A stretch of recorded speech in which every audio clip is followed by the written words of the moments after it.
जय हिंद, वंदे मातरम। स्वागत है आप सभी का फ्री एग्जाम जिन यूट्यूब चैनल पर। दोस्तों, अगर आप बिहार सक्षमता परीक्षा 2.0 का एग्जाम देने वाले हैं तो आज हम ये हिंदी का 8वां प्रैक्टिस सेट लेकर के आए हैं, जिसमें हमने वही प्रश्न शामिल किया है जिस प्रकार के प्रश्न आपके एग्जाम में पूछे जाते हैं। तो आपको सेशन में अंत तक बने रहना और अंत में कमेंट करके अपना स्कोर जरूर बताना है। तो चलिए सेशन को प्रारंभ करते हैं और पहला शानदार प्रश्न देखते हैं। राइट आंसर आपको जरूर कमेंट करते रहना है।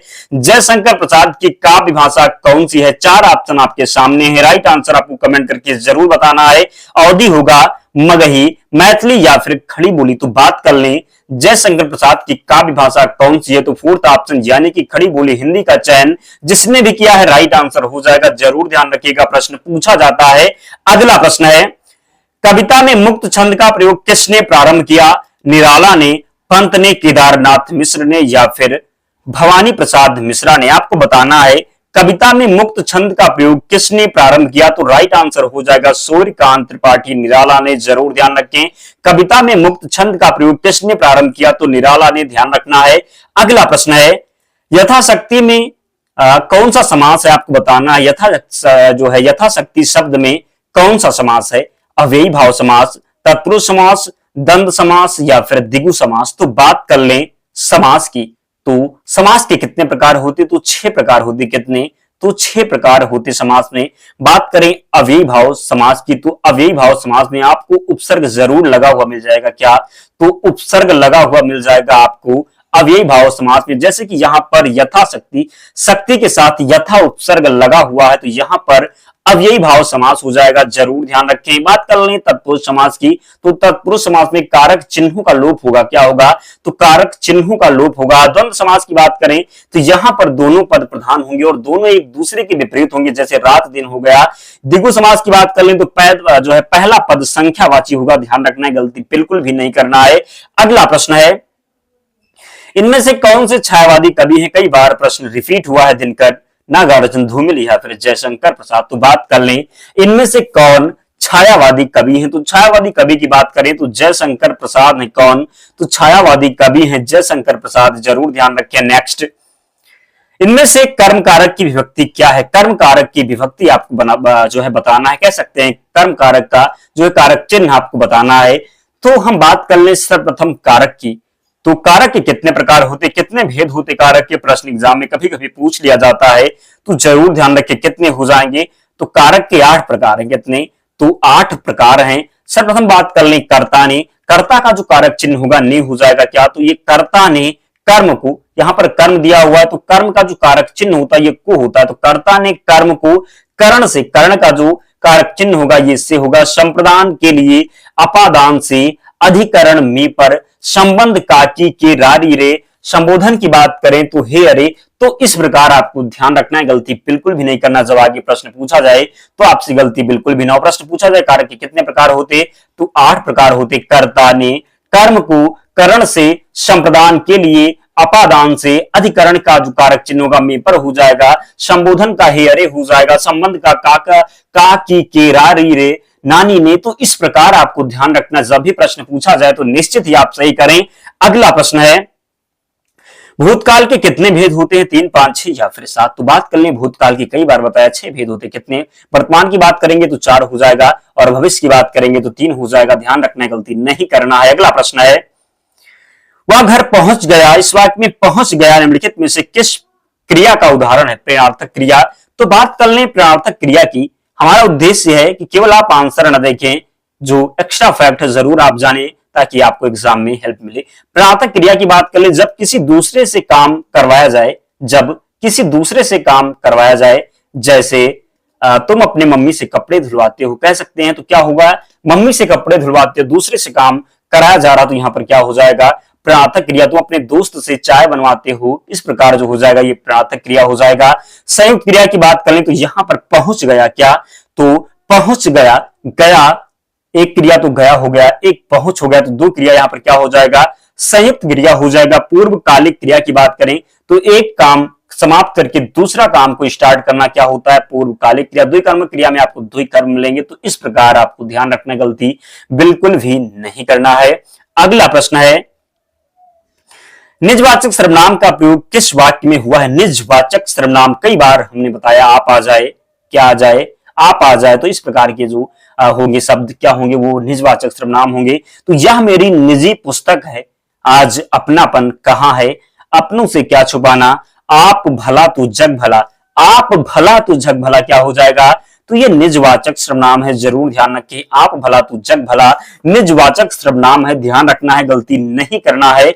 अगला प्रश्न है, इनमें से कौन सी भाववाचक संज्ञा है, कई बार हमने आपको बताया। बात कर ले संज्ञा की, तो संज्ञा के प्रकार पूछा जाता है 5 प्रकार की, कितने, तो संज्ञा जो होती है 5 प्रकार की होती है, लेकिन जब आपसे पूछा जाए व्युत्पत्ति के आधार पर संज्ञा के कितने भेद होते, तो 3 प्रकार व्युत्पत्ति के आधार पर होते, जरूर ध्यान रखें। यहां पर भाववाचक संज्ञा दिया हुआ है। बात कर ले भाववाचक संज्ञा की, तो भाववाचक संज्ञा को केवल आप अनुभव कर सकते हैं, इसे आप छू नहीं सकते।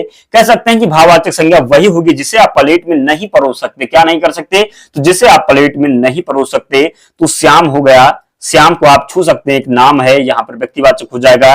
नदी क्या है, नदी को भी आप क्या कर सकते हैं, तो छू सकते हैं, ये जातिवाचक संज्ञा हो जाएगा। यहां पर पानी है, क्या हो जाएगा, तो पानी को भी आप छू सकते हैं। जबकि बचपन, बचपन का केवल आप अनुभव कर सकते हैं, इसको छू नहीं सकते, ना ही प्लेट में परोस सकते, तो क्या हो जाएगा, बचपन जो है ये भाववाचक संज्ञा है, जरूर ध्यान रखना है, गलती बिल्कुल भी नहीं करना है। अगला प्रश्न है, आप लोग कमेंट नहीं कर रहे, कमेंट जरूर करें, राइट आंसर अगर पता है तो कमेंट करते रहें। कमेंट करेंगे तो आपको प्रश्न याद हो जाएंगे, और जब प्रश्न एग्जाम में बनेगा तो निश्चित ही आप सही करेंगे।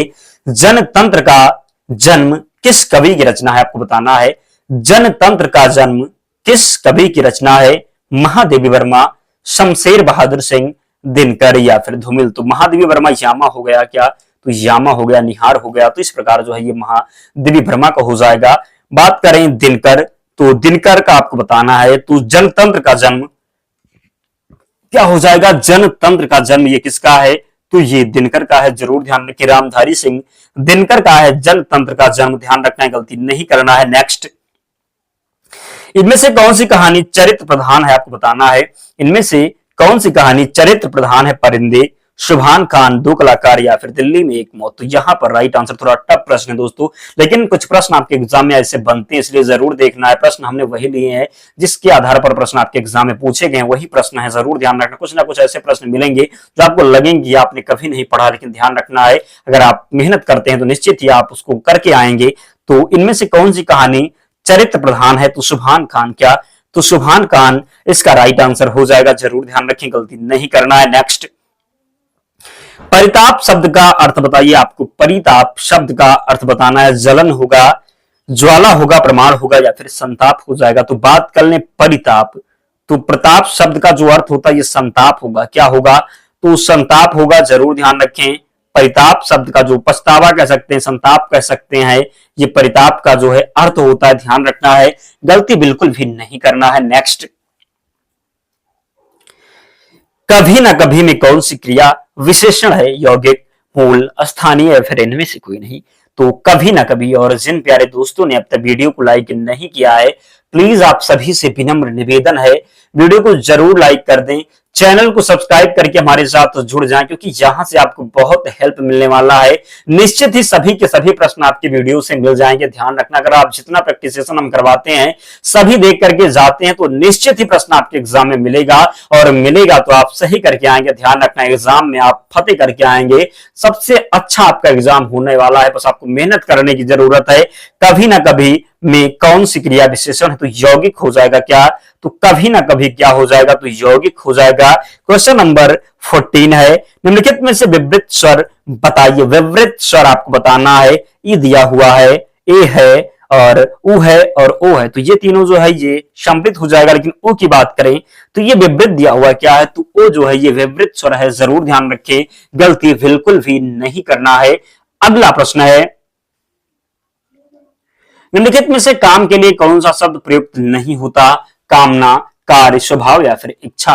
बताना है आपको, राइट आंसर कमेंट नहीं कर रहे, कमेंट में कंजूसी ना करें, निश्चित ही आप कमेंट करते रहें। निम्नलिखित में से काम के लिए कौन सा शब्द प्रयुक्त नहीं है, तो यहां पर जो राइट आंसर हो जाएगा क्या हो जाएगा, तो स्वभाव क्या हो जाएगा। निम्नलिखित में से काम के लिए कौन सा शब्द प्रयुक्त नहीं है, तो स्वभाव यहां पर राइट आंसर है, ध्यान रखना है, गलती बिल्कुल भी नहीं करना है। नेक्स्ट, 8 कनौजिया 9 चूल्हे, क्या है प्रश्न, 8 कनौजिया 9 चूल्हे। लोकोक्ति का अर्थ बताइए, अधिक व्यक्ति होने से काम बिगड़ना, अलगाव की स्थिति, खराब खाना बनाना या फिर आवश्यकता से अधिक सामान होना। आपको बताना है 8 कनौजिया 9 चूल्हे। तो राइट आंसर जरूर कमेंट करें, क्या हो जाएगा? अलगाव की स्थिति। जब 8 कनौजिया और 9 चूल्हे के जो लोकोक्ति का अर्थ हो जाएगा, ये क्या हो जाएगा? तो अलगाव की स्थिति। जरूर ध्यान रखिए, क्या हो जाएगा? तो अलगाव की स्थिति ध्यान रखना। सेकंड ऑप्शन यहां पर सही उत्तर है। नेक्स्ट, जिस मूल शब्द में विकार होने से क्रिया बनती है उसे क्या कहते हैं? जिस मूल शब्द में विकार होने से क्रिया बनती है उसे क्या कहते हैं? सर्वनाम, विशेषण, धातु या फिर प्रत्यय। तो आपको बताना है जिस मूल शब्द में विकार होने से क्रिया बनती है उसे धातु कहते हैं। क्या कहते हैं? तो धातु कहते हैं। ध्यान रखना, गलती नहीं करना। प्रश्न बनेगा आपके एग्जाम में और बनेगा तो निश्चित ही सही करेंगे, इसलिए ध्यान रखिएगा। नेक्स्ट, जिजीविषा का अर्थ बताइए। जीतने की इच्छा, जीने की इच्छा, परोपकार की इच्छा, युद्ध की इच्छा। आपको बताना है जिजीविषा का जो है अर्थ क्या हो जाएगा? जिजीविषा का अर्थ आपको बताना है। यहां पर अर्थ हो जाएगा जीने की इच्छा। क्या? तो जिजीविषा का अर्थ हो जाएगा जीने की इच्छा। जरूर ध्यान रखिए, क्या हो जाएगा? तो जिजीविषा का अर्थ हो जाएगा जीने की इच्छा। ध्यान रखना है, गलती बिल्कुल भी नहीं करना है। नेक्स्ट, निम्नलिखित में से आर्य भाषा परिवार की भाषा नहीं है।